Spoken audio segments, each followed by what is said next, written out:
একাত্তরে আপনাদের আমরা দেখি নাই।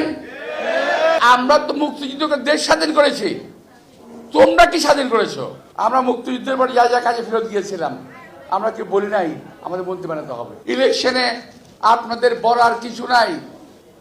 দেশের জন্য কি করেছেন বলতে পারবেন? যারা কথা বলেন, অনেকে বলে যে আমরা দুইবার কি বলে আওয়ামী লীগকে ভোট দিলেন, বিএনপিকে ভোট দিলেন, এবার আমাদেরকে দেন, আমাদের একবার দেখেন। কেন ভাই, একাত্তরে আপনাদের আমরা দেখি নাই?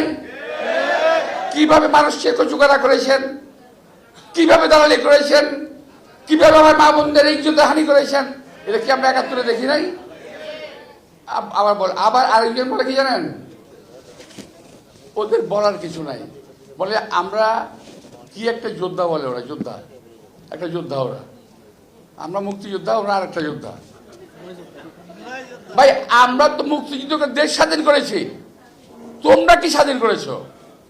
তোমরা একটা অপশক্তিকে দেশ থেকে বিতাড়িত করেছো, ঠিক আছে, এটি করি, আমি স্বীকার করি। কিন্তু আমরাও আমাদের বয়সে এক সময় এরশাদের মতো, হাসিনার মতো স্বৈরাচারের পতন কিন্তু আমরা ঘটিয়েছি।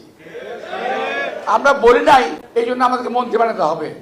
আর তোমরা একটা পতন ঘটাই কয় যে আমার মন্ত্রী বানাতে হবে। আমরা মুক্তিযুদ্ধের পর যা যা কাজে ফেরত গিয়েছিলাম আমরা কি বলি নাই আমাদের মন্ত্রী বানাতে হবে?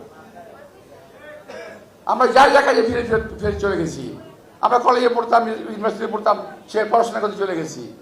তোমাদের মতো লোভ করি নাই। তোমরা আজকে যে লোভ করতেছো, এই লোভটা আমরা করি নাই।